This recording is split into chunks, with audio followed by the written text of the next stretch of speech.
जय श्री राधे।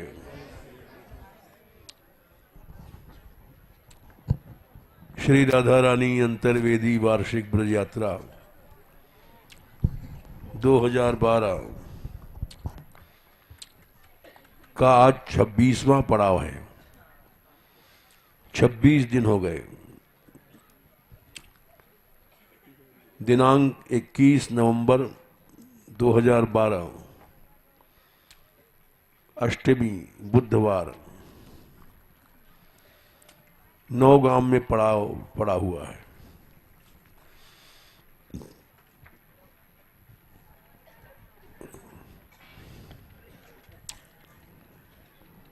प्रातःकाल हम लोग मधुबन से चले थे।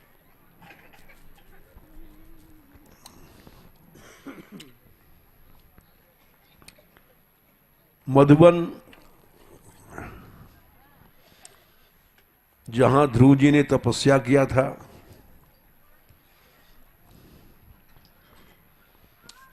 और मधुबन में रास भी रचाया था भगवान ने।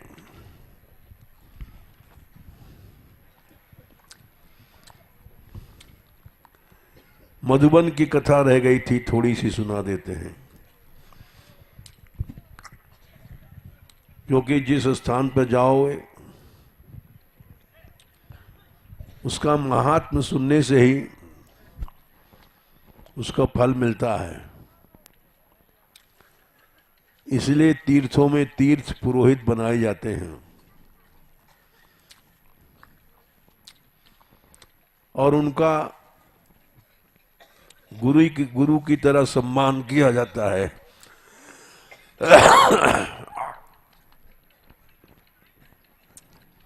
हम बंगला तो नहीं जानते हैं, लेकिन थोड़ा बहुत भक्ति चरण दास जी बंगला में उसको ट्रांसलेट कर देते हैं। ये बड़े काम के आदमी हैं और एक तरह से तीर्थ पुरोहित हैं तुम लोगों के।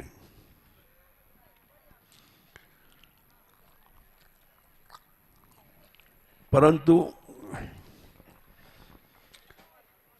एक दुख की बात जरूर है कि भक्ति चरण दास जी मान लो कुछ कह दिया उन्होंने तो कीर्तन नहीं छोड़ना चाहिए तुमको। हम देखते हैं कीर्तन में उपस्थिति नहीं रहती है। 2-4 मिनट कोई आना चाहिए। इससे मालूम पड़ता है तुम्हारी कमी भी दिखाई पड़ती है। अमानिना मानदेन होना चाहिए भक्त को।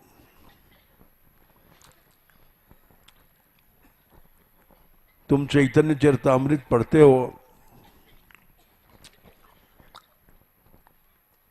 और वो क्रिया में आनी चाहिए। प्रताप रुद्र जी महाप्रभु जी का नृत्य कीर्तन देखने के लिए गए थे।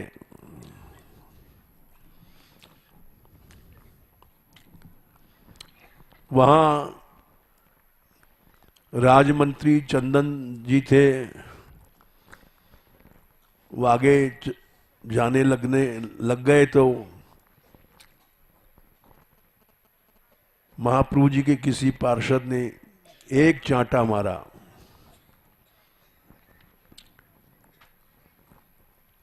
तो वो राजमंत्री थे, उनको थोड़ा सा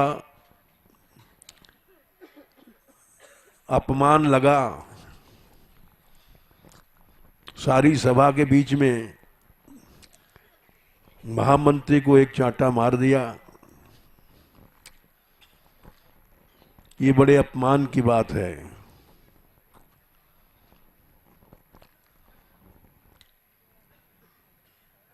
तो वो कुछ प्रतिकार करे इसके पहले प्रताप रुद्र जी ने कहा तुम्हारा भाग्य खुल गया। वैष्णव ने मार दिया, पीट दिया, कह दिया कुछ, ये इसमें कृपा माननी चाहिए। ये भक्ति का मार्ग है। ऐसी आदत बनी रहेगी तो तुम प्रचार नहीं कर पाओगे। प्रचार के लिए तो हरदास ठाकुर का आदर्श सीखो। 22 बाजारों में पिटे, लेकिन हरि बोल कहते रहे, क्योंकि हरी हरी कह देंगे, बंद कर देंगे तो मारना बंद कर देंगे। किसी तरह से हरि नाम निकले, हमको पीटते हुए भी, तो भी इनका कल्याण होगा। भगवान नाम में प्रेम करो। घर से आए हो, ब्रजभूमि का एक क्षण का भजन कई कल्प भजन के बराबर है। ऐसा तुमको भगवान ने मौका दिया है। हर वन में भगवान का नाम लो, रूठो नहीं। ये गलत बात है। भगवान नाम में तो कोई कोड़ा मार रहा हो तो भी जाओ।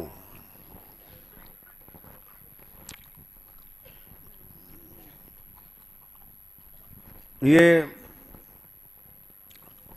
हमने इसलिए कहा कि हमारी बहुत सी बातें ये बंगला में ट्रांसलेट कर देते हैं।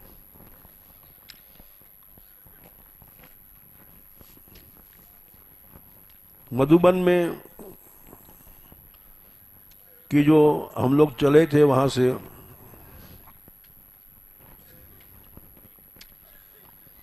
वहां रास के अवसर पर श्री कृष्ण ने रास किया था।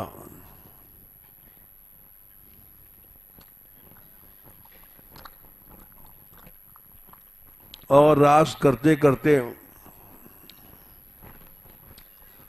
कुमुदवन आए, जहां तुम लोग आज गए थे।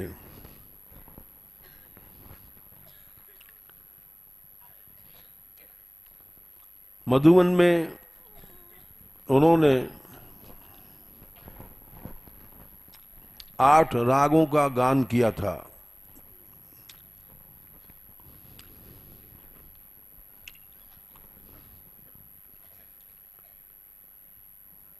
और भैरव, मेघमल्लार, दीपक, मालकोश, श्री और हिंडोल, ये मधुबन में राधा कृष्ण ने गाए। इन 8 रागों का अलग अलग प्रभाव है। भैरव से चेतना आती है, मेघमल्लार से आनंद होता है, दीपक से ज्योति जलती है,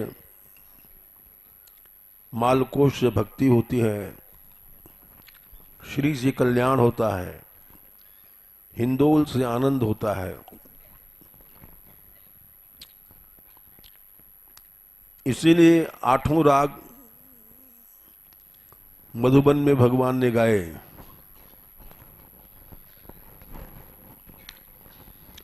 उसके बाद नृत्य किया।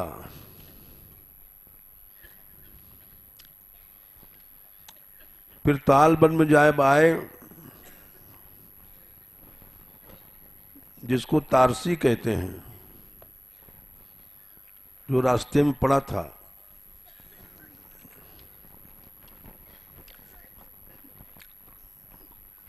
वहां की धेनुकासुर की लीला है, वो सुनाएंगे। कुमुद वन में गोपियों ने और श्री जी ने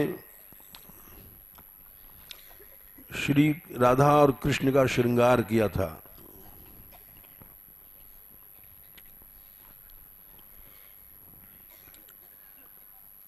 अब तालबन की लीला सुना रहे हैं तारसी की।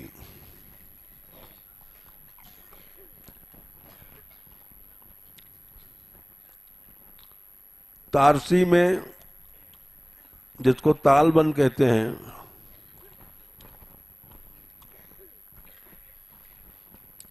वहां धेनुकासुर रहता था।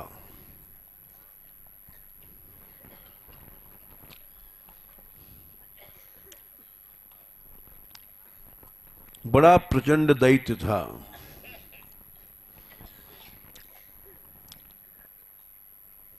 इसमें करोड़ों सिंह के समान शक्ति थी।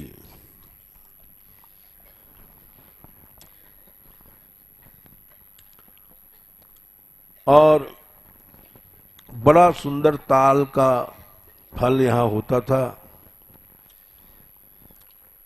उसकी सुगंध चारों ओर ब्रज में फैलती थी।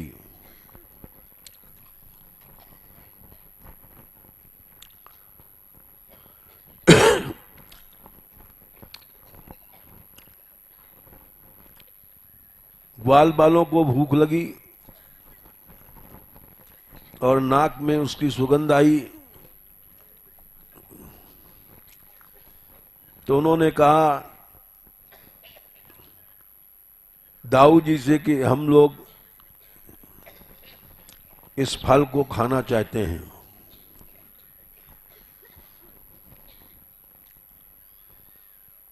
दाऊ जी ने उस वन में प्रवेश किया। यहां कोई आता नहीं था डर के कारण।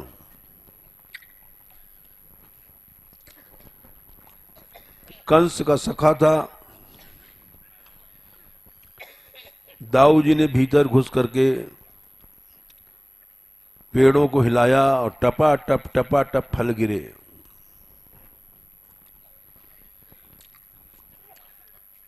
फलों के गिरने की आवाज सुन करके धेनुकासुर को अपमान मालूम पड़ा कि हमारे वन में कौन घुस आया। ये मान अपमान आसुरी बुद्धि है। ये हम लोगों को बड़ी जल्दी आ जाती है। ब्रह्मा जी ने कहा है, ये शाम सैव भगवान दयेद अनंतः। श्रीमद् भागवत में ब्रह्मा जी ने कहा है, जिस पर भगवान की कृपा होती है, किस पर होती है? सर्वात्मना श्रित पदो यदि निर्वेलिकम। अगर निष्कपट भाव से तुम भगवान की शरण में हो तब होती है। ये कपटी वपटी हम जैसे लोगों पर दया नहीं होती है। उसकी पहचान क्या है? वे माया से चले जाते हैं ऊपर, माया को पार कर लेते हैं। ते दुस्तराम अति तरंति च देव मायाम नैशाम ममाहमिति धीश्वर श्रीगाल भक्षे। ममाहम बुद्धि हट जाती है। ये मेरा है, ये मेरा मान है, मेरा अपमान है, मेरा सम्मान है। ये बुद्धि हट गई तो समझो भगवान की कृपा हो गई। वही मनुष्य अमानी बनता है। अमानी ना मान देना। बाकी हम जैसे लोग अमानी नहीं बन सकते। इसलिए ये तृणादपि सुनीचेन तरोरपि सहिष्णुना अमानिना मान देन कीर्तनीय सदा हरि। इसको सीखो और मान लो इन्होंने भी कुछ कहा भी तो तुमको पाप से बचाने के लिए कहा। अपराध शून्य होकर के भक्ति करना चाहिए।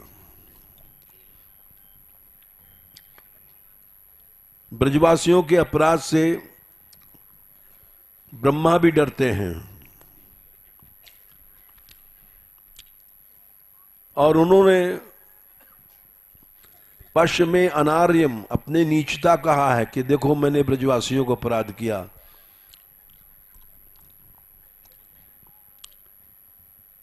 अगर कहो नहीं वो ब्रजवासी पुराने थे, द्वापर के थे, वही भाव आज भी रखो। ये जो ब्रजवासी प्रबंध करते हैं ये तन मन धन से सेवा करते हैं। मानपुर में से ही रोटी बंद के आ रही हैं।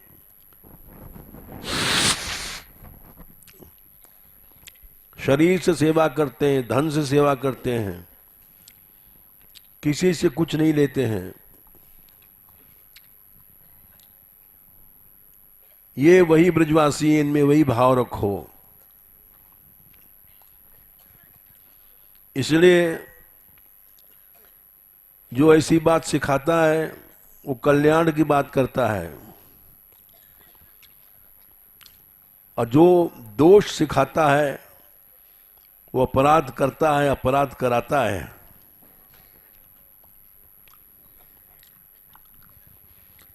राम की मां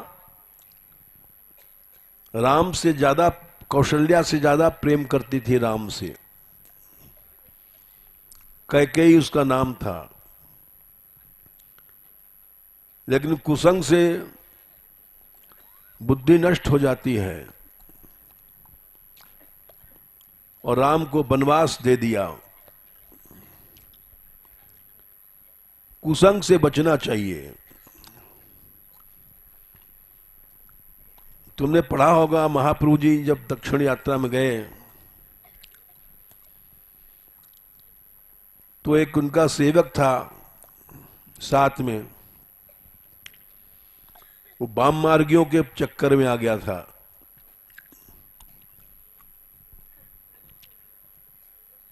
महाप्रभु जी ने सोचा इसको छोड़ दूंगा तो अनंत काल के नष्ट हो जाएगा भोग में। इसलिए वो बड़े बली थे, पकड़ करके जबरदस्ती ले गए, निकाला वहां से। शारीरिक शक्ति का उपयोग किया। किसी तरह से जीव को बचाना चाहिए पाप से, भोग से, पाप से, अपराध से।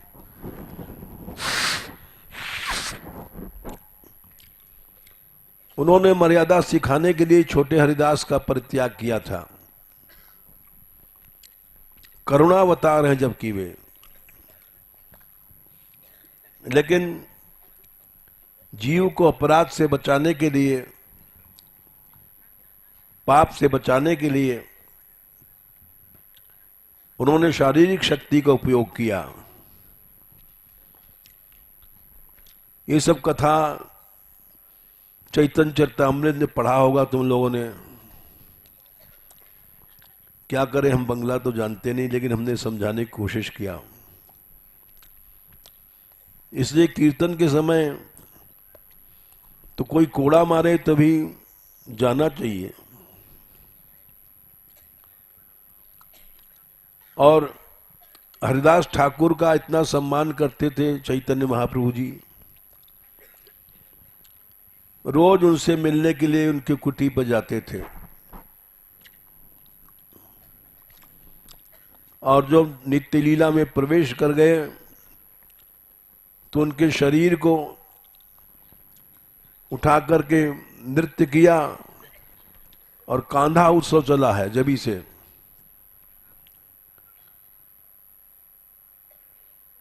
इतना ज्यादा सम्मान किया उन्होंने।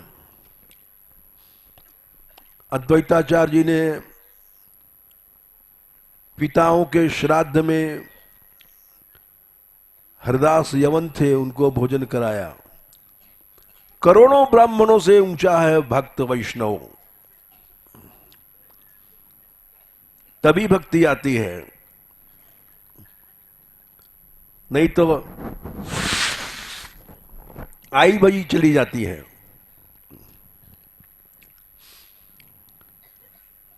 तुम लोग इतना तपस्या कर रहे हो, घरों को छोड़ के आए हो, पैसा लगाया, कष्ट कर रहे हो, रोज 10-12 किलोमीटर चलते हो, ये तुम्हारी तपस्या सफल हो जाए। इसीलिए देखो, आज हमने अनुभव किया, पहली बार हम यात्रा के साथ चले तो देखा माइक की आवाज पीछे तक बहुत 4-5 माइल लंबी लाइन लगती है यात्रियों की। हम जब मधुबन में थे वहां भी यात्री देखा, तारसी में आए यहां भी देखा, कुमुदवन तक लाइन लगी थी। तो हमने विचार किया कि ये माइक सिस्टम फेल है। हर समय भगवान नाम कान में पड़ना चाहिए। अब कल से हमने विचार किया है कि प्ले लगा देंगे, जुगल मंत्र या महामंत्र चलता रहे आखिर तक। वायरलेस इतनी दूर नहीं पकड़ पाएगा, 5 किलोमीटर तक।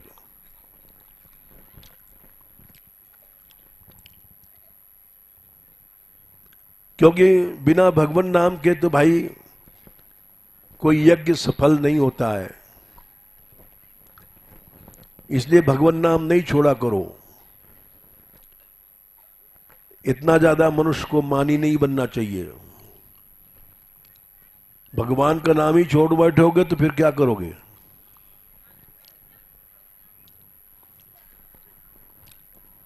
तालबन में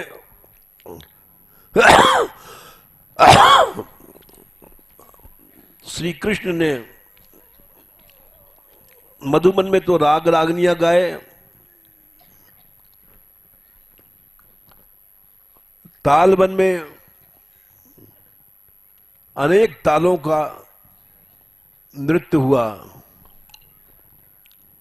रास में। ताल के पेड़ तो थे ही है, लेकिन ताल कहते हैं संगीत में जिससे गति जो चलती है उसको ताल कहते हैं।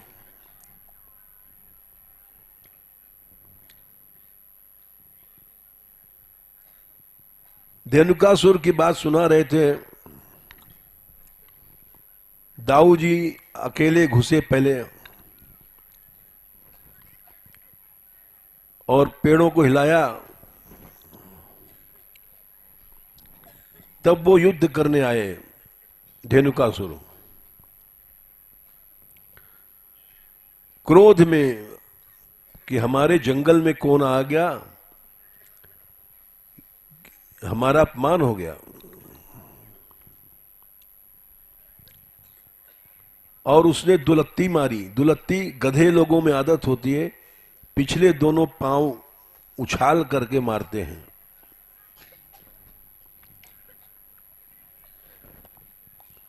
बलराम जी ने उसके दोनों पिछले पांव पकड़ लिए और शेष हैं, अनंत भगवान हैं, उसको ताड़ के पेड़ पर मारा फेंक करके। ताल का पेड़ तो टूट गया और बहुत से पेड़ उसने गिरते गिरते तोड़ दिए। ये बात सुनकर के देख करके धेनुक ने, धेनुक माने गधा, आया और बलराम जी को पकड़ लिया। और इतना बड़ा बलि था, जैसे हाथी हाथी से लड़ता है वैसे उसने 1 योजन दाऊ जी के पीछे धक्का दे दिया। 1 योजन माने 4 कोस।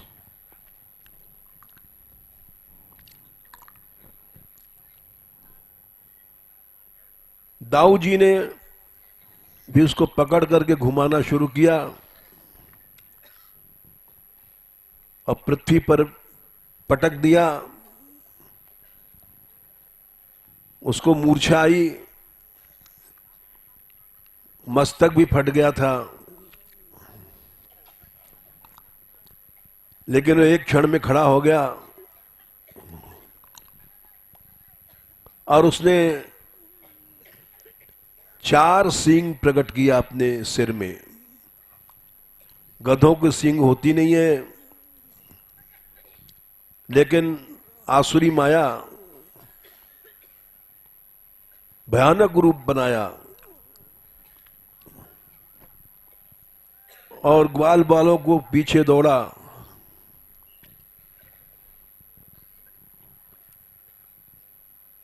ग्वाल बालों ने सोचा कि बलराम और कृष्ण को अकेले नहीं छोड़ना चाहिए, हम लोग भी लड़ें। श्री दामा जी ने डंडे मारे उसमें, असुबुल ने घूसा, डुक यानी मूसा,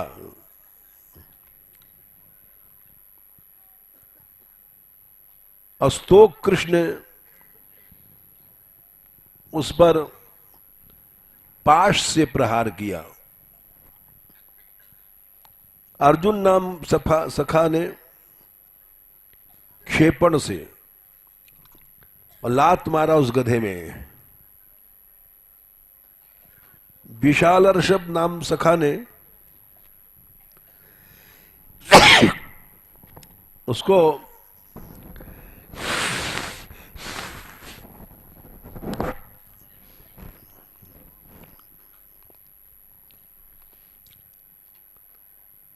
अपने पांव से उसको दबाया। तेजस्वी नाम के सखा ने गर्दन पकड़कर अंधचंद्र दिया। देवप्रस्थ ने चांटे लगाए उस असुर के। बरूपथप ने उसको गेंदों से मारा। तब श्री कृष्ण आ गए और धेनुकासुर को, जिसमें करोड़ों सिंह की शक्ति थी, 1,00,000-2,00,000 नहीं, करोड़ों देवता इससे डरते थे।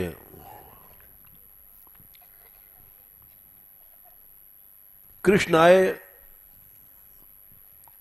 क्योंकि सखा डर रहे थे। धेनुकासुर को दोनों हाथ से पकड़ करके घुमाया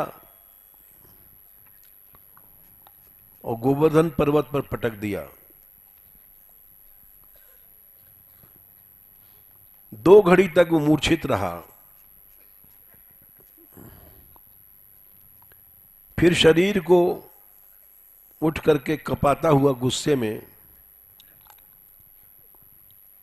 और आगे बढ़ा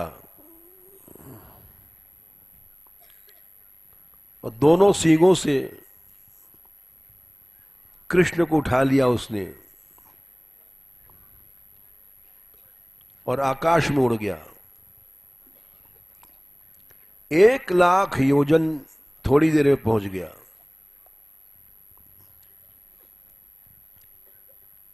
और वहीं 1,00,000 योजन दोनों में लड़ाई होने लग गई, कृष्ण में और धेनुक में।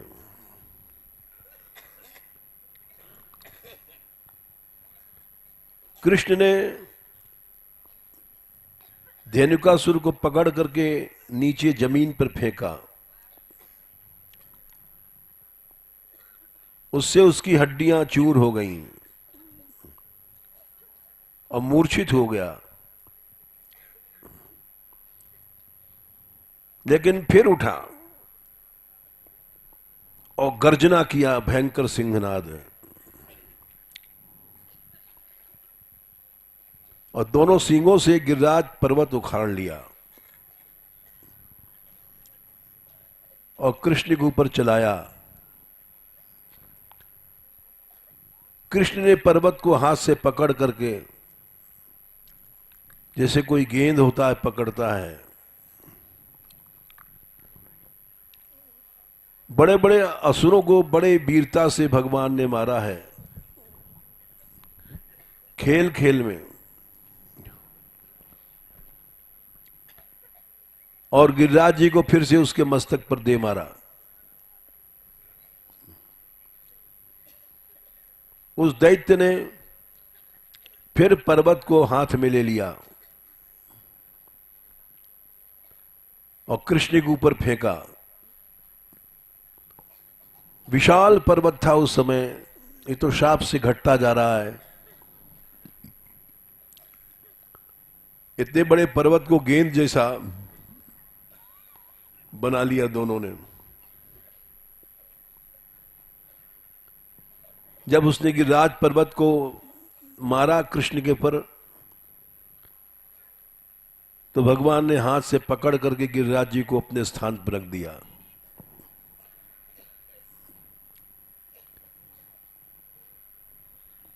फिर दौड़े, धावा किया और धेनुकासुर ने दोनों पांव से पृथ्वी को विदीर्ण किया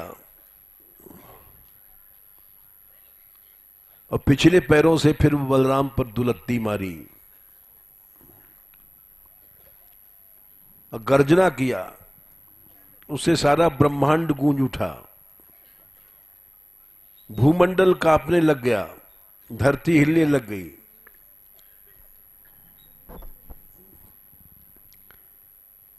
तब दाऊ जी ने दोनों हाथों से उसको पकड़ करके और पृथ्वी पर पटका, इससे उसका मस्तक फट गया। उसके बाद कृष्ण ने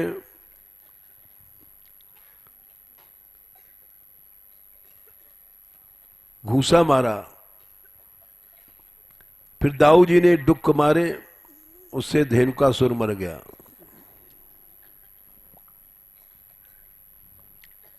मरने के बाद धेनुकासुर का रूप बदल गया, वो कृष्ण जैसा बन गया। भगवान के हाथ से मरना, बनमाला, पीतंबर, लाखों पार्षद उसकी सेवा करने लग गए।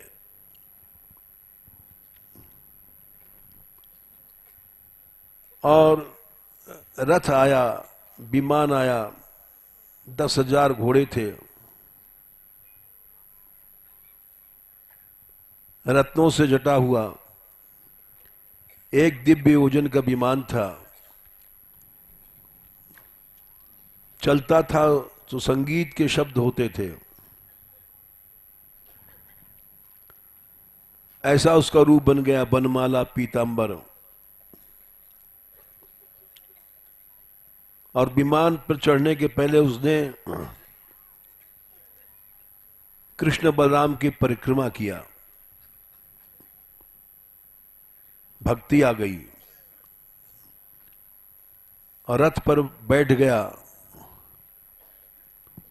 और विमान उड़ गया गोलोक को।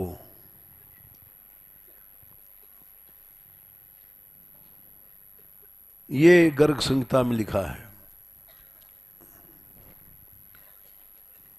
नारद जी से पूछा बहुलाश्व ने, ये धेनुकासुर कौन था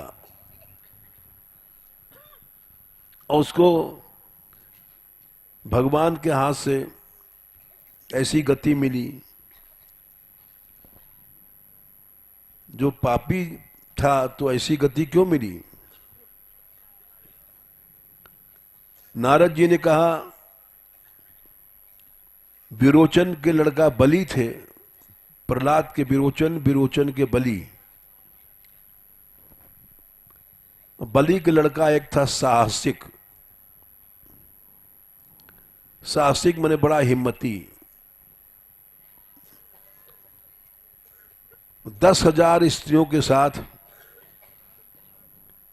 गंधमादन पर्वत पर विहार कर रहा था। अब तुम सोच लो कितनी शक्ति थी उसमें। एक मनुष्य को एक ही स्त्री काफी होती है, 10,000 स्त्रियों को एक साथ गंधमादन पर्वत पर विहार कर रहा था।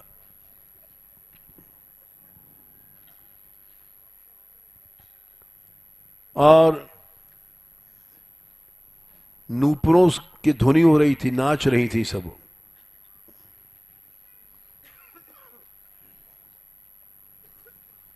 गा रही थी, नृत्य कर रही थी। बिहार में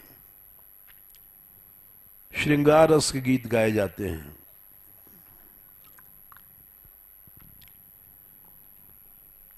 और वो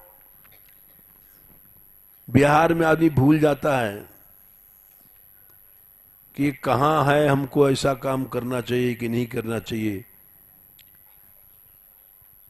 दुर्वासा जी वहां तप कर रहे थे।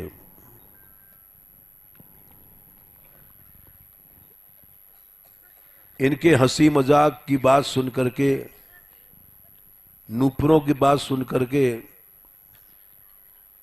दुर्वासा जी खड़ाऊ पहन करके बाहर आए। बड़े दुर्बल थे, शरीर तपस्या से दुर्बल हो गया था। लिखा है लाठी के सहारे चल रहे थे। तपस्या में शरीर दुर्बल हो जाता है, नष्ट हो जाता है।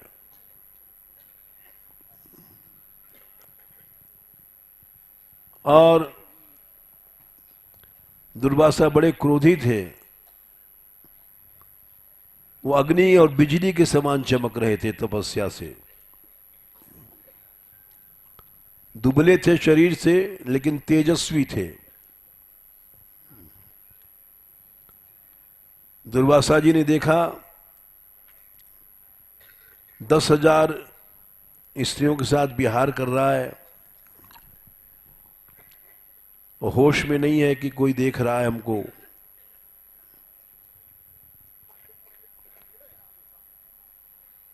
तो उन्होंने कहा, अरे असुर, तू गधे की तरह भोग में लगा हुआ है। गधा बड़ा भोगी होता है। जब भोग में लग जाता है तो उसको होश नहीं रहता। इसलिए जा गधा बन जा। जब दुर्वासा ने शाप दिया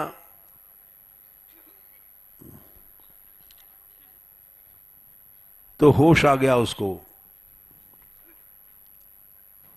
जब मनुष्य पाप अपराध करता है उस समय होश में नहीं रहता। उस समय कोई क्रोधी आदमी से कहो अमानी बन जाओ तो तुमको पीटेगा, हमको शिक्षा देता है।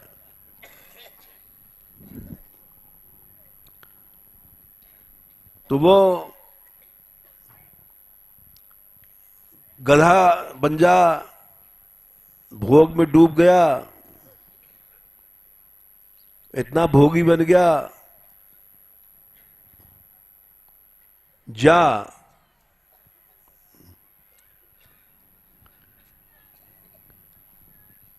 वो होश में आ गया और चरणों में गिर पड़ा दुर्वासा के कि महाराज, हम तो असुर हैं, भोगी हैं, आप तो महात्मा हैं, आपको क्षमाशील होना चाहिए, हमसे भूल भई। क्या करें, भोग मनुष्य को अंधा बना देता है। दुर्वासा बोले 4 लाख वर्ष बाद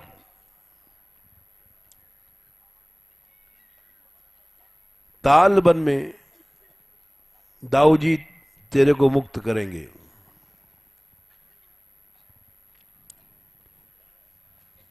4 लाख वर्ष तक गधा बना रहा।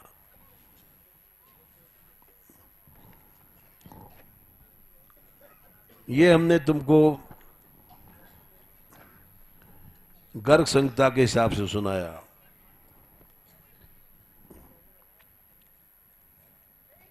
ब्रह्म वैवर्त में लिखा है दूसरे ढंग से। उसी में लिखा है करोड़ों सिंह के समान बलवान था,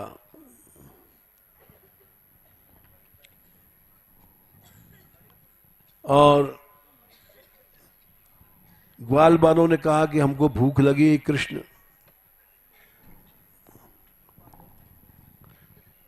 फल खाना चाहते हैं।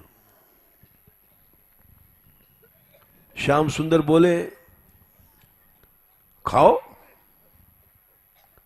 बोले खावे कैसे, उस वन में कोई घुस नहीं सकता है।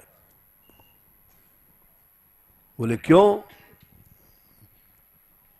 धेनुकासुर रहता है, वो अकेले ही देवताओं को काफी है, सारे देवता मिलकर के उसको हरा नहीं पाए थे। ऐसे बड़े बड़े बली बली असुरों का कन्हैया ने खेल खेल में छुटका दिया।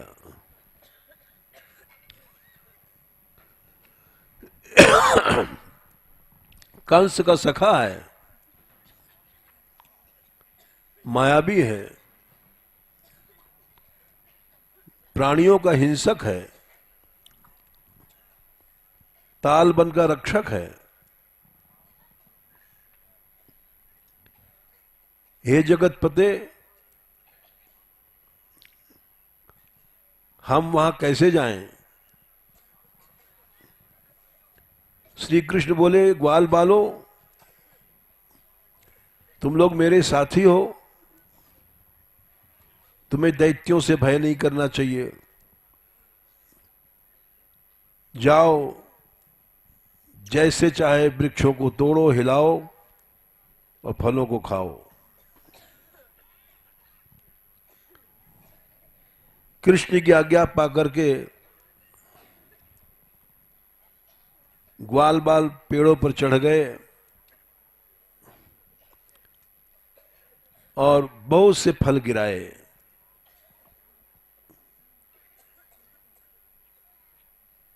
अब वहां कोलाहल खेलने लग गए कि उनको भरोसा था कृष्ण पर।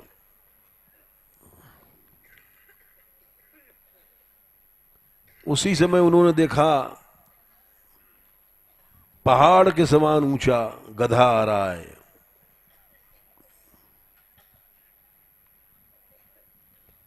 उसको देखते ही सब बालक रोने लग गए। डर के कारण सब फल छोड़ दिए, क्योंकि वो फल ऐसे स्वादिष्ट थे। कहीं कहीं लिखा है देवराज इंद्र के लिए भी उसका रस जाता था, चोरी से, धेनुकासुर की चोरी से।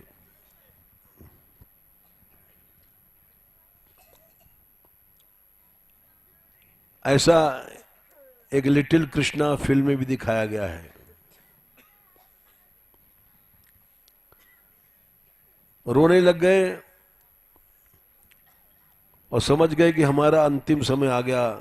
इतना ऊंचा गधा कभी देखा नहीं था, भयंकर शब्द कर रहा है। बोले हे करुणाध्यान कृष्ण, हे संकर्षण, इस दानव से हमको बचाओ। कृष्ण गोविंद हरे मुरारे बुलाने लग गए जोर जोर। हे दीनानाथ, दीनबंधो, अब तुम्हारे सिवाय कोई नहीं इस पृथ्वी में, तुम कृष्ण हो, हमारे बंधु हो, ये दानवों का स्वामी है, काल है, इसका वध करो। बालक रोने लग गए, चिल्लाने लग गए। कृष्ण दाऊ जी के साथ आए जल्दी से दौड़ करके, अब बोले डरो नहीं, और मुस्कुराने लग गए। उनकी मुस्कान ऐसी है मीठी, उसको देख करके सब बालक नाचने लग गए। अरे कन्हैया तो मुस्कुरा रहा है।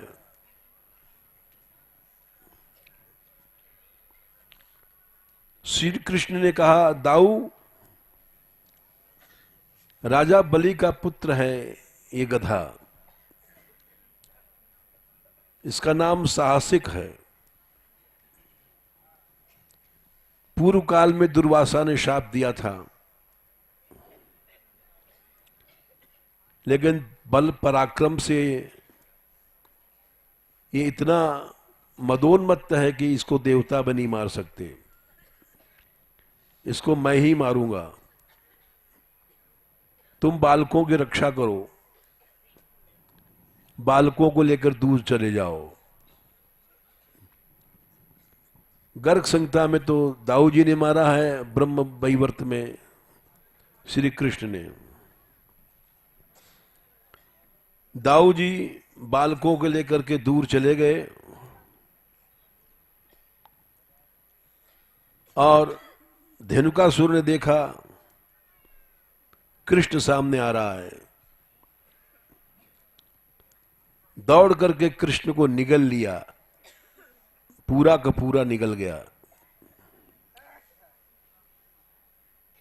श्री कृष्ण अग्नि रूप बन गए और भीतर से उसका मुंह जलने लग गया। उसने उगल दिया, अरे ये तो आग का गोला है।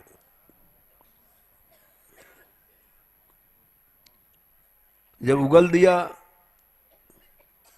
एक टक देखने लग गए कृष्ण को, मोहित हो गया उस रूप को देख करके।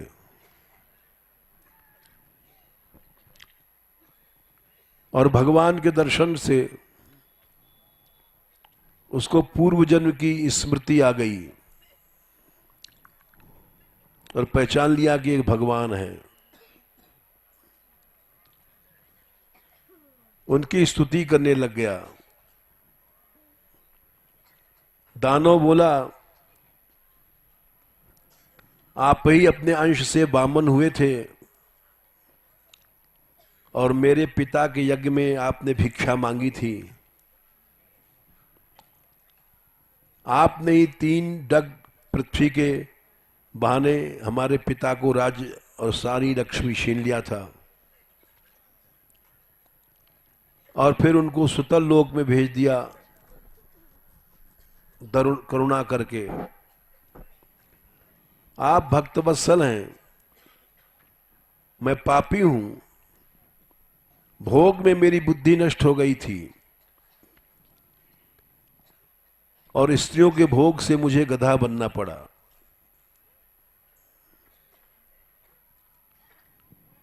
मनुष्य को भोग से नीच योनि मिलती है, याद रखो। इसलिए परिक्रमा में संयम का पालन करना पड़ता है।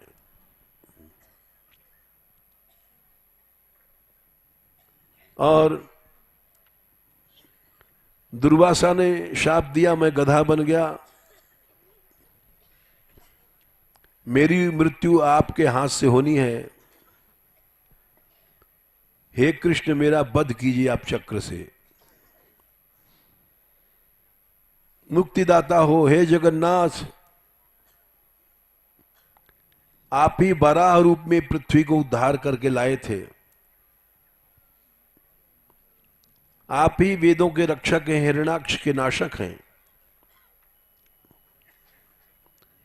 आप ही नृसिंह बने थे, हिरण्यकश्यपु को मारने के लिए प्रहलाद पर आप ही ने दया किया था। हे दयानिधे, आपने ही मत्स्यावतार धारण किया। कच्छप आप ही बने थे। शेष के रूप में आप ही विश्व को धारण करते हैं। आप ही राम थे सीता जी के लिए। रावण का आपने वध किया था, समुद्र पर पुल बनाया था। आप ही परशुराम हुए और 21 बार क्षत्रियों को मारा था। कपिल भी आप ही बने हैं। नर नारायण भी आप ही हैं। सभी अवतारों का वर्णन किया और अंत में बोला, हे राधिकानाथ, आप प्रसन्न हो जाइए, इस गधा की योनि से मेरा उद्धार कीजिए। मैं मूर्ख हूं, किंतु आपके भक्त बलि का पुत्र हूं। इस संबंध से आप दया कीजिए, मेरा उद्धार करिए। देखो भाई, हम लोगों को पता नहीं, पूर्व जन्म में हम लोग भी बन चुके हैं गधा, गधी, सर्प, बिच्छू 84 लाख योनियों में। याद नहीं है, ये भगवान की माया है। इसीलिए 84 कोस की परिक्रमा से 84 लाख योनियों से मुक्ति हो जाती है।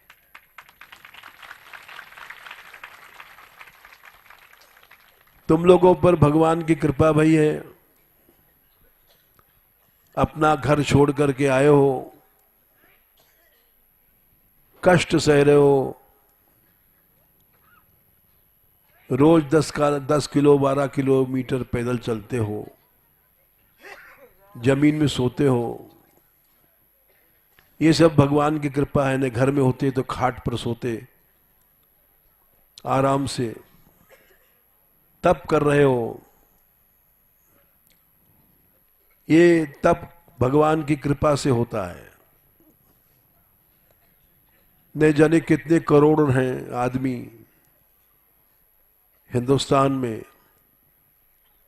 थोड़े से आदमी ये परिक्रमा के लिए आए हैं।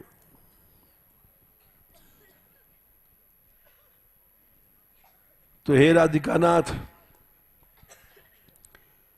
इस नीच योनि से हमारा उद्धार कीजिए। आपकी स्तुति तो वेद ब्रह्मा आदि भी नहीं कर सकते। मैं क्या कर सकता हूं? मैं तो दैत्य था और अब गधा हूं।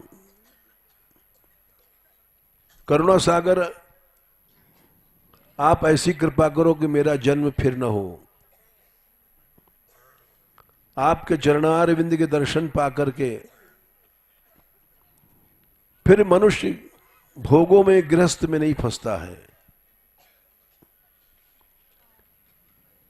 ब्रह्मा भी जिनकी स्तुति करते हैं, उन्हीं की स्तुति आज एक गधा कर रहा है। धेनुक खड़ा हो गया भगवान के सामने और बड़ा प्रसन्न था। यहां तक लिखा है कि इस स्तोत्र का जो रोज पाठ करता है, धेनुकासुर ने जो स्तोत्र किया है, उसको भक्ति मिल जाती है।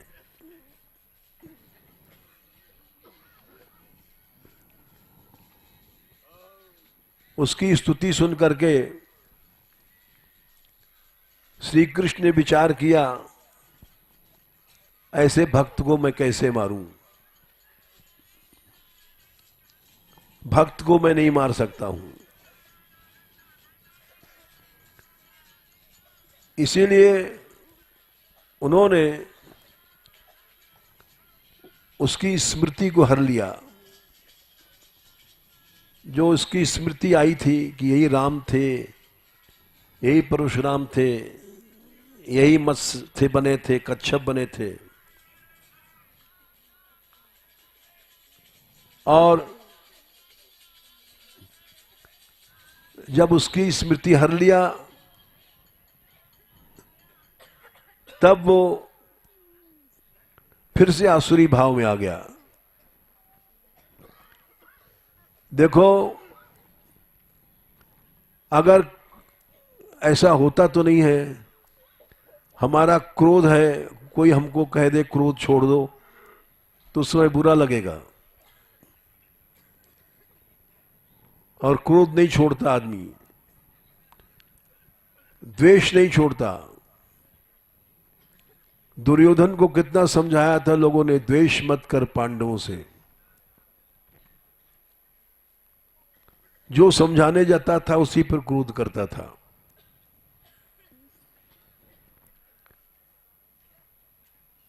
कहना नहीं चाहिए लेकिन कहना पड़ता है, जैसे तुम लोगों ने कीर्तन की संख्या में कम दिखाई पड़ी।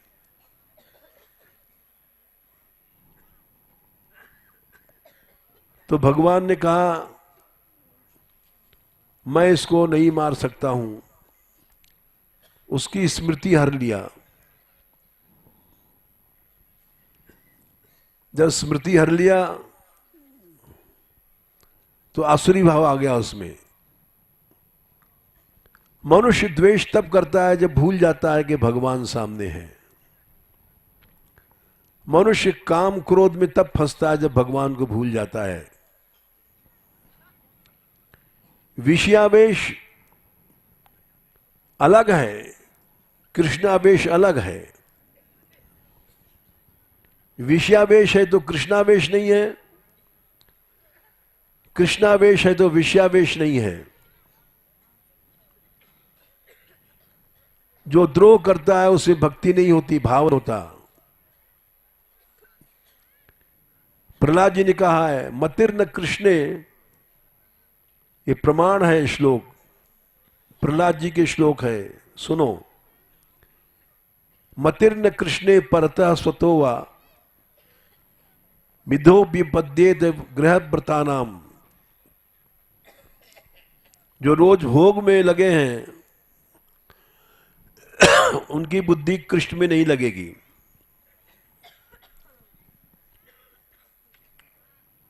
और क्योंकि अदांत गोभीर विषताम तमिश्रम, इंद्रियां तो तुम्हारी अंधकार में जा रही हैं। पुनश्च पुनश्च चर्वित चर्पणानाम,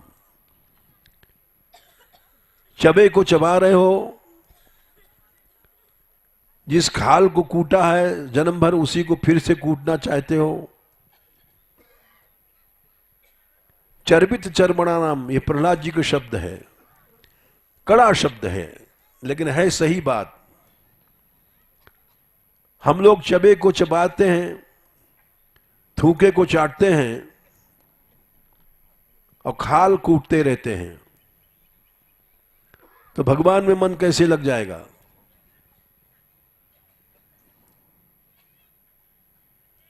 ये प्रहलाद जी ने कहा। अर्थात जब तक विषयावेश है कृष्णावेश नहीं रहेगा। एक ही आवेश रहता है, भोगावेश, क्रोधावेश,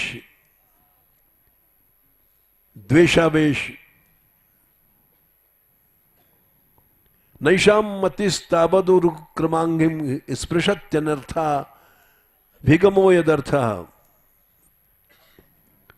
ये विषयावेश तभी उतरता है, भगवान को छू नहीं सकती हमारी बुद्धि। नैषाम मतिस्तावद उरुक्रमांग्रिम स्पृशत्यनर्थापगमो यदर्थः। भगवान को छुए बिना ये माया नहीं जाएगी। तो क्या करें, ये विषयावेश, क्रोधावेश, द्वेषावेश, कामावेश उतरता नहीं है। बोले एक ही रास्ता है, मय्यसाम पाद रजोभिषेकम निष्किंचना नाम न वृणीत यावत।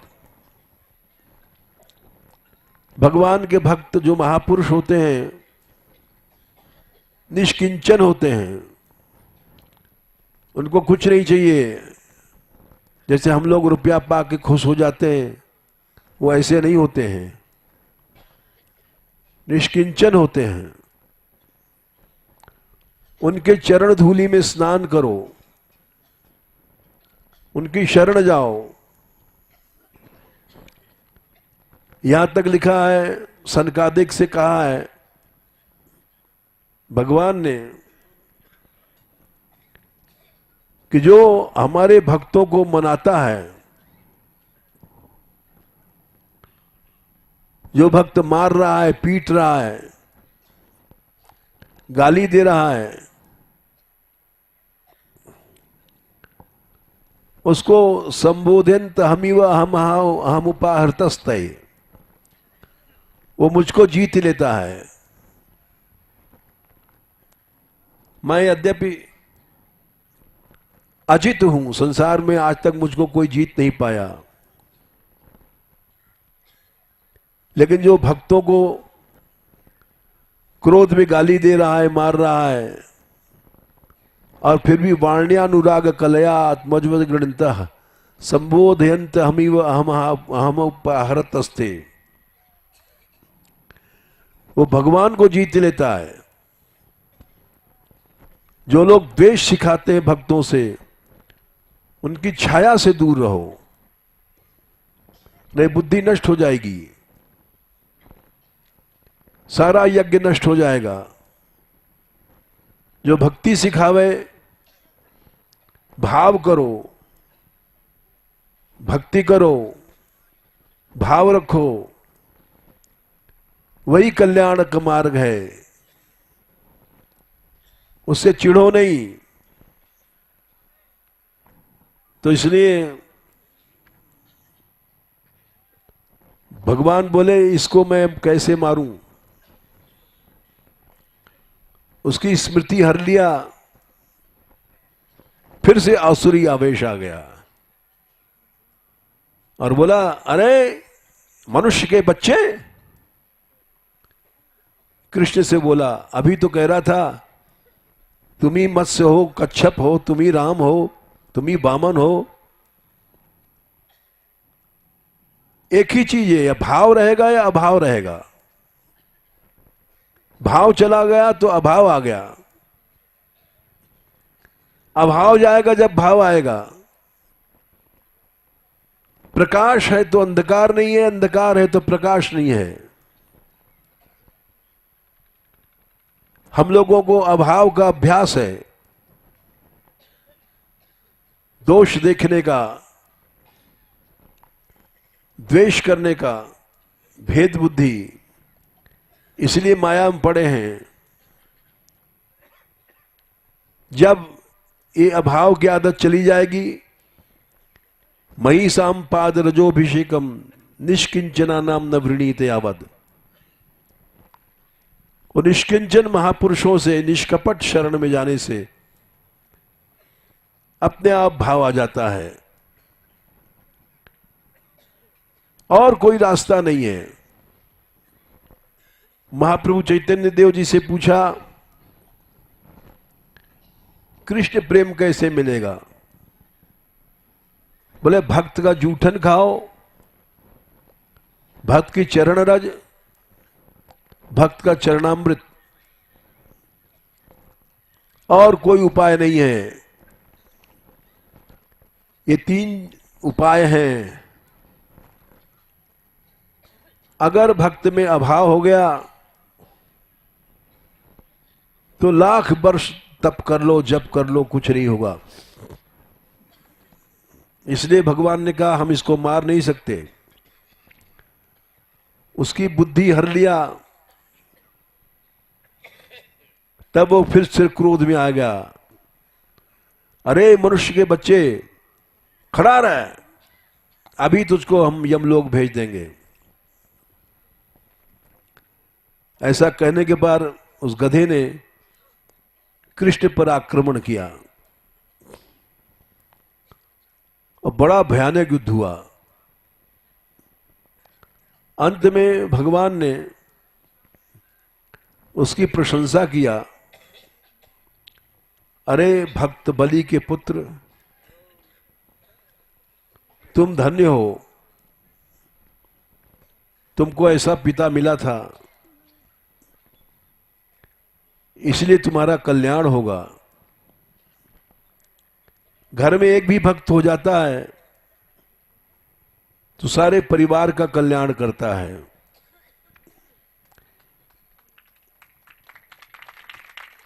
एक ही भक्त हो जाता है तो समाज को कल्याण करता है,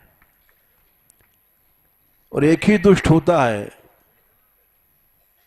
वो बहुतों के शक्ति भक्ति का नाश कर देता है। तो भगवान ने प्रशंसा किया, तुम बलि के पुत्र हो, इसलिए तुम्हारा मोक्ष होना चाहिए। कह करके उन्होंने चक्र की याद किया और उससे उसका सिर काट दिया। सैकड़ों सूर्यों के समान तेज निकला उसके शरीर से और कृष्ण के चरण में लीन हो गया। आकाश में देवता सब देख रहे थे। उसके मरने पर फूल बरसाया, स्वर्ग में दुंदुभियां नगाड़े बज उठे, अप्सराएं नाचने लग गईं, गंधर्व लोग गीत गाने लग गए, बोले धेनुकासुर को मारने वाले श्री कृष्ण की जय हो।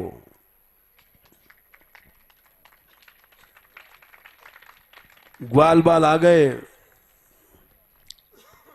और सब ने नृत्य किया, नाचने लग गए।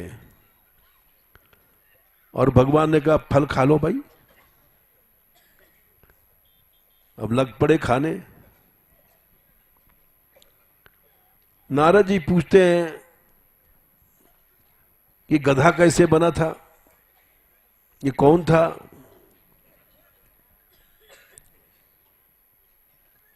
तो वहां लिखा है, गर्ग संहिता में लिखा है 10,000 स्त्रियों से विहार कर रहा था, लेकिन ब्रह्म वैवर्त में ऐसा नहीं लिखा है। उसमें लिखा है तिलोत्तमा चंद्रमा के पास जा रही थी मिलने के लिए,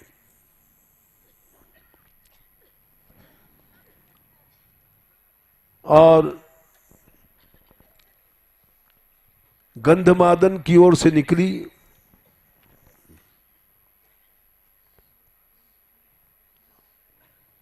और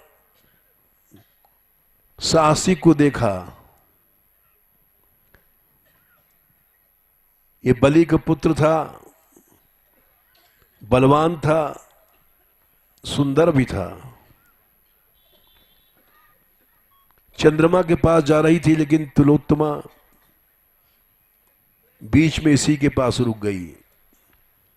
यहां लिखा है कुलटा स्त्रियां होती हैं, वो एक से रति नहीं करती हैं, चाहे जो मिल गया उससे रमण करने लग जाती हैं।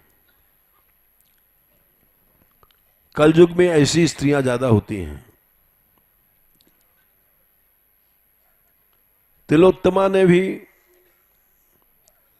सौंदर्य से साहसिक को मोहित किया और गंधमादन पर्वत के एकांत में दोनों विहार करने लग गए।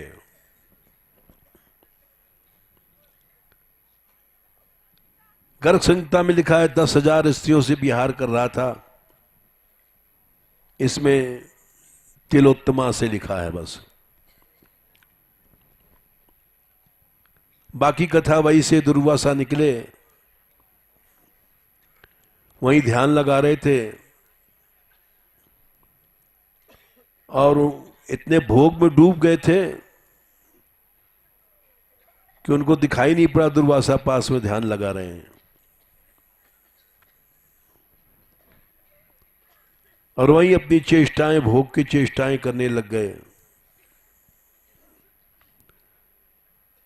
दुर्वासा की आंख खुली, बोले अरे मेरे सामने गधे की तरह निर्लज्ज भोग भोग रहा है, नग्न है, जैसे गधा फुल पैंट नहीं पहनता, कुर्ता नहीं पहनता, नग्न रहता है। बोले निर्लज्ज, तो भक्त शिरोमणि बलि का पुत्र होकर के पशु की तरह नंगा आचरण कर रहा है। देवता, मनुष्य, दैत्य भी लज्जा करते हैं। ऐसा निर्लज्ज भोग पशु ही करते हैं, मैथुन कर्म में लज्जा नहीं करते। इसलिए गधाई बन जा तू।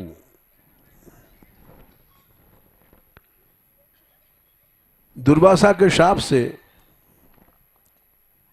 देखो बात सही है, मनुष्य भोग में अंधा हो जाता है और पशु की तरह आचरण करता है। मनुष्य नहीं रहता, पशु बन जाता है। उस समय उसको मलमूत्र का शरीर ही दिव्य लगता है, हाड़ मांस का शरीर ही दिव्य लगता है, मलमूत्र भी अच्छे लगते हैं, और इसीलिए वो शूकर बनता है, कुकर बनता है। भागवत में श्लोक आता है, श्वबिट वराह होष्ट खरैरपि संस्तुतः पुरुषः पुरुषो न यत् कर्ण कथोपेतो जातु नाम गदाग्रजः। ये बात कहा गया है शौनक जी से। सूत जी कह रहे हैं दूसरे स्कंद में, भोग मनुष्य को कुत्ता बना देता है। श्व माने कुत्ता, विडबरा माने शूकर, उष्ट माने ऊंट, खर माने गधा। भोगी मनुष्य कुत्ता बन जाता है, कितना भी अपमान हो उसको सह लेता है। विडबरा शूकर बन जाता है। नीचे मलमूत्र तो ही भरा है शरीर में, इंद्रियों में,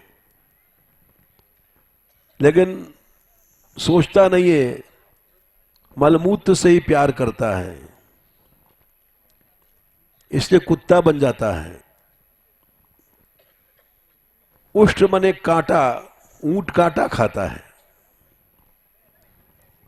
वैसे मनुष्य भोग रूपी कांटे को खाया करता है।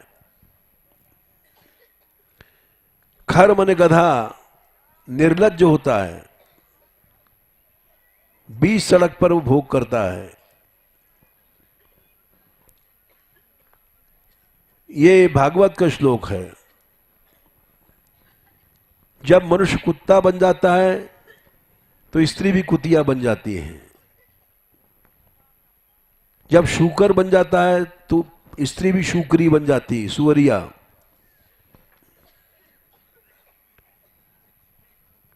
ऊंटनी बन जाती है, गधी बन जाती है। भोग मनुष्य को तामिस्र में पहुंचा देता है। इसलिए दुर्वासा ने शाप दिया कि तू निर्लज्ज पशु बन जा और तिलोत्तमा जो साहसिक के साथ भोग कर रही थी, उधर दृष्टि गई। बोले उल्टा उल्टा स्त्रियां ही चाहे जिसको पकड़ लेती हैं तो जा दानवी बन जा दानव योनि में।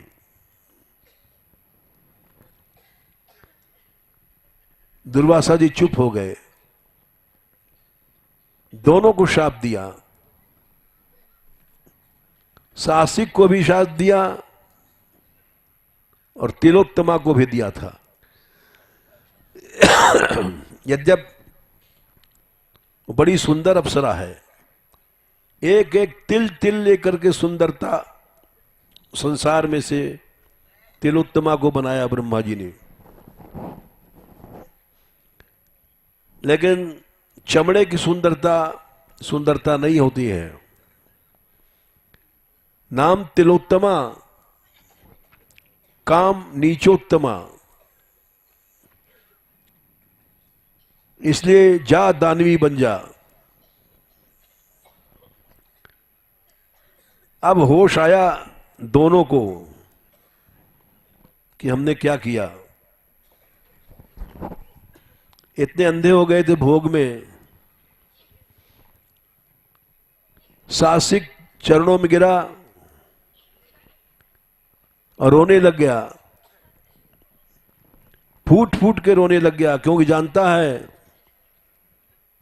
कि महापुरुष है, महापुरुष का अपराध क्षमा नहीं होता, महापुरुष का शाप नष्ट नहीं होता। भक्तों की सहना सीखो, भक्तों से द्वेष नहीं करो। जैसे हमने महाप्रभु जी कथा सुनाई, चाटा लगाए वो चंद्रन जी को नृत्य करते में, तो बोले तुम्हारा शरीर पवित्र हो गया, भक्त ने चाटा मार दिया, तुम्हारा भाग खुल गया। इसको भक्ति कहते हैं।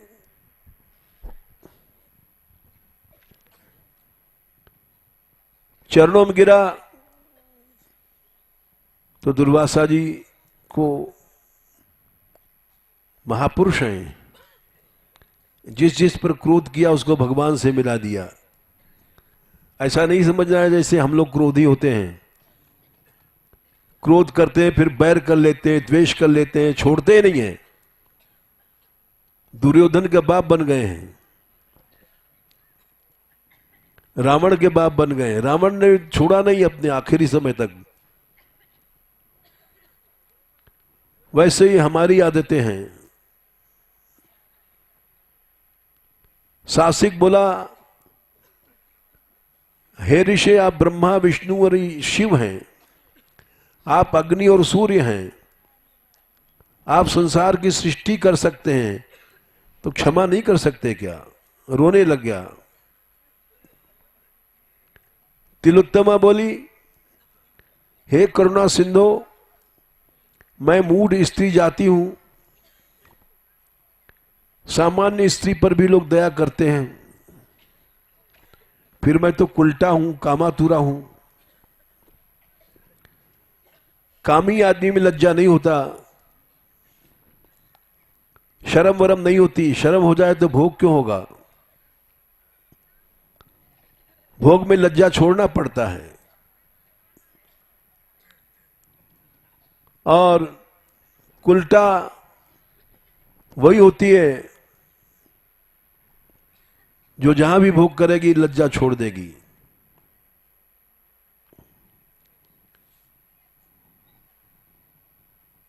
एक छोटा सा दृष्टांत सुनाते हैं। जमुना किनारे एक संत रहते थे। वो नंगे रहते थे, परमहंस थे। तो उनकी शिकायत अकबर बादशाह से किया। एक फकीर नंगा रहता है, शर्म नहीं उसको। उधर सवारी जाती है, रानियां निकलती हैं। अकबर ने कहा पकड़ लाओ उसको। पकड़ लाए। अकबर ने कहा क्यों बे, तू नंगा क्यों रहता है? वो निर्भय था। उसने कहा, ओ बादशाह, तू कपड़ा क्यों पहनता है? अरे, कपड़ा तो पहनना चाहिए। बोले, गर्भ से निकला था तो कपड़ा पहन के निकला था? मां के पेट से निकला था, नंगा ही निकला था? बोले, हाँ। बोले, शर्म क्यों करते हैं? बोले, इससे भोग भोगते हैं, खराब काम होता है। बोले, तू करता है, तू कपड़ा पहन, मैं तो नहीं करता।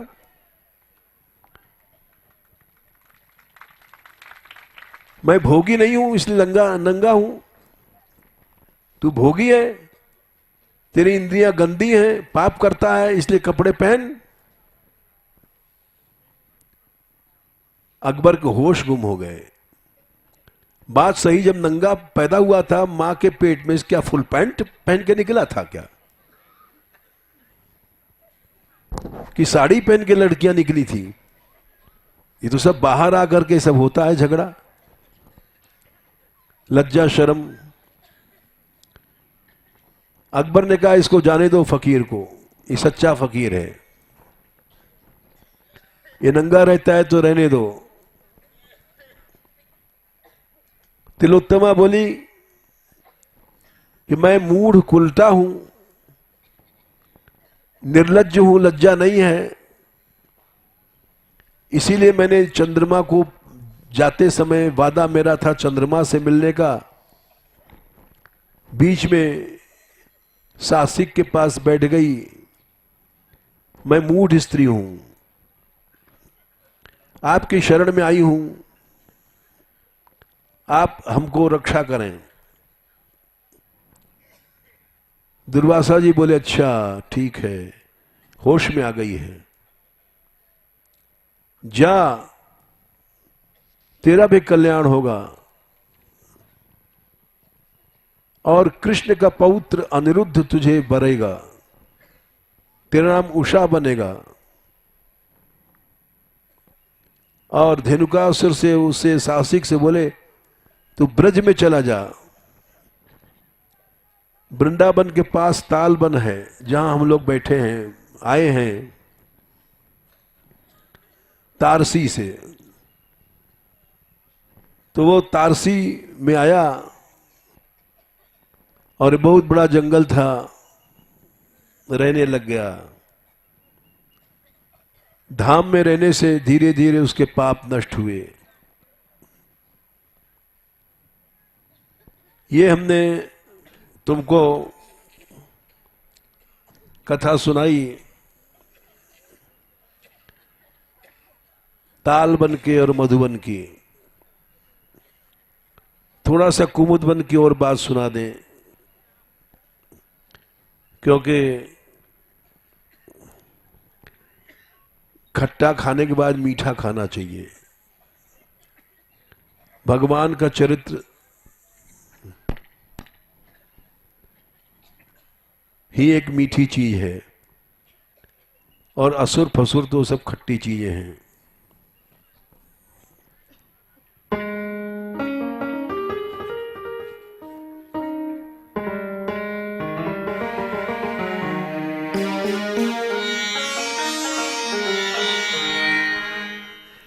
ये सख्य लीला भी यहां हुई है।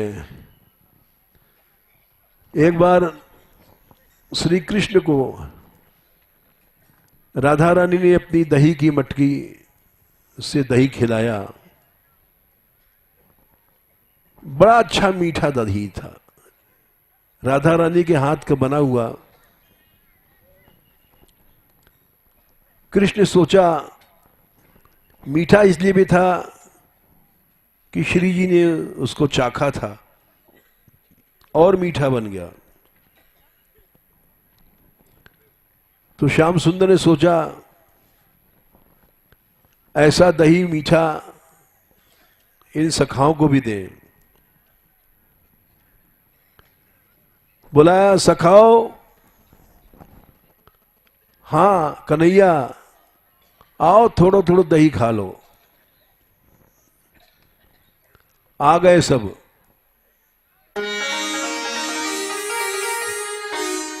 और दही दिया थोड़ा थोड़ा सा सब श्याम सुंदर ने।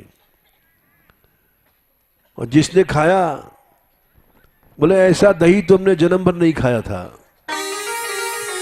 आज दधी मीठो मदन गोपाल, आज दधी मीठो मदन गोपाल।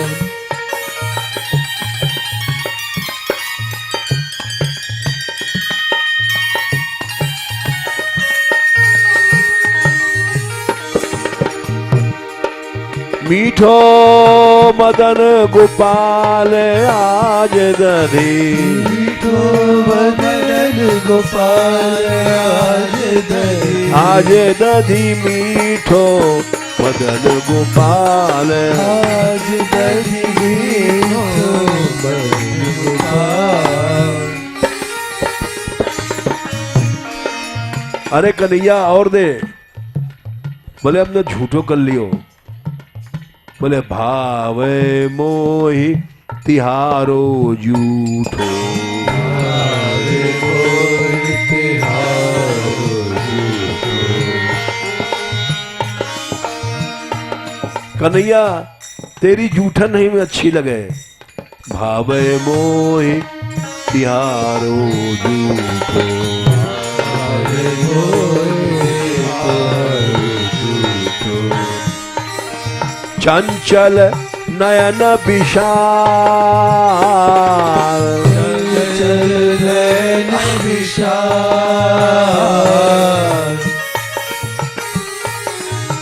चंचल नयन विशाल, चंचल नयन विशाल। आज दधी मीठो मदन गोपाल, आज दधी मीठो मदन गोपाल।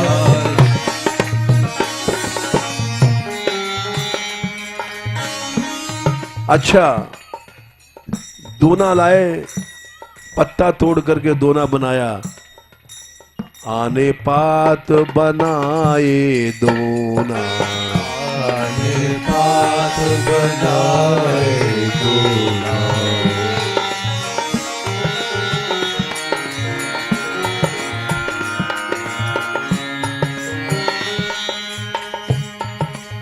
आने पात बनाए दोना, आने पात बनाए दोना। दिए सबन को बाँट, दिए सबन को बाँट।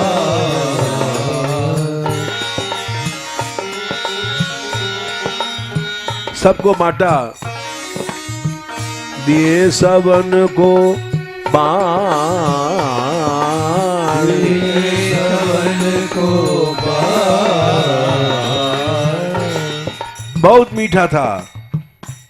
कृष्ण बोले जिसको नहीं मिला है हमारी उंगलियां चाट लो, अभी दही लगा हुआ है। जिन नहीं पायो सुनो रे मेरे भैया, नहीं पायो सुनो रे मेरे भैया। जिन नहीं पायो सुन रे मेरे भैया, जिन नहीं पायो सुनो रे मेरे भैया। मेरी हथेरी चाट, मेरी हथेली चाट, मेरी उंगलियन चाट, मेरी उंगलियन चाट। आज दधी मीठो मदन गोपाल, आज दधी मीठो मदन गोपाल।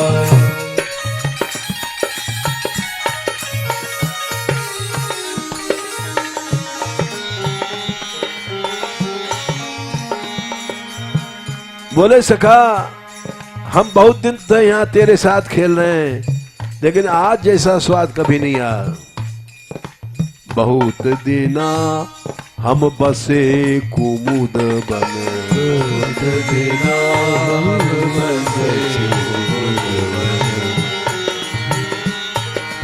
बहुत दीना हम बसे कुमुद बन। बहुत दीना हम बसे कुमुद बन। कृष्ण तिहारे साध। कृष्ण तिहारे साथ। कृष्ण तिहारे साध। तिहारे साथ। ऐसो स्वाद कबहू नहीं आयो। ऐसो स्वाद कबहू नहीं आयो। ऐसो स्वाद कबहू नहीं आयो। ऐसो स्वाद कबहू नहीं आयो। सुन गोकुल के नाथ। गोकुल के नाथ। सुन गोकुल के नाथ। गोकुल के नाथ। आज दधि मीठो मदन गोपाल। आज दधि मीठो मदन गोपाल।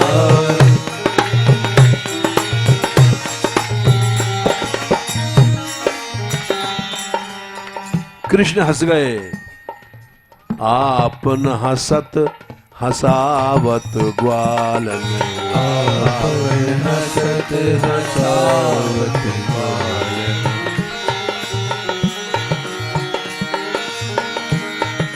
आपन हसत हसावत ग्वालन। आपन हसत हसावत ग्वालन। मानुष लीला रूप। मानुष लीला मानुष लीला रूप। मानुष लीला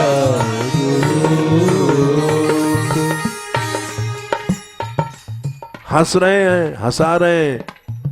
नहीं, ज्यादा नहीं दूंगा, तू पेटू है। ग्वाल बाल बोले मैं तो पेटू नहीं है, मैं तू चोर है, सब दही चोरा ले। लेकिन परमानंद प्रभु हम सब जानत। परमानंद प्रभु हम सब जानत। तुम तीनों लोग के स्वामी हो, तुम ही हो, इस समय लीला कर रहे हो। परमानंद प्रभु हम सब जानत। परमानंद प्रभु हम सब जानत। तुम त्रिभुवन के भूप। तुम त्रिभुवन के भूप। तुम त्रिभुवन के भूप। तुम त्रिभुवन के भूप। आज दधि मीठो मदन गोपाल। आज दधि मीठो मदन गोपाल। मीठो रे बड़ो मीठो। मीठो रे बड़ो मीठो।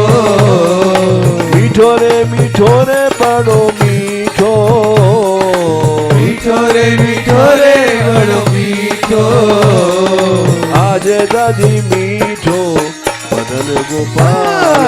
आज दधि मीठो मदन गोपाल।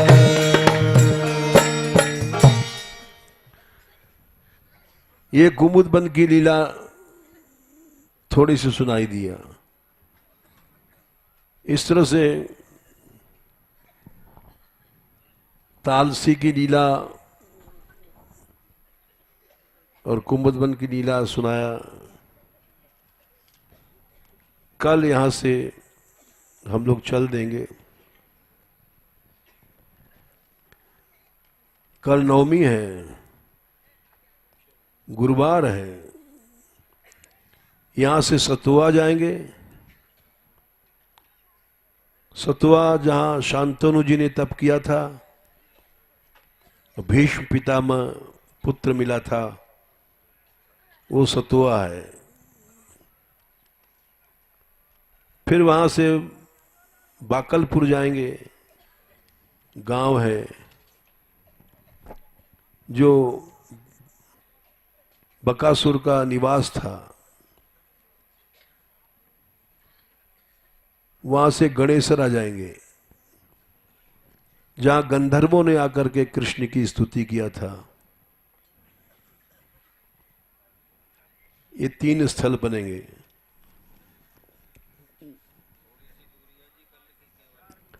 हाँ, घबराओ नहीं, थोड़ा सा चलना है, कल आज ज्यादा पड़ गया। 4 किलोमीटर चलना है।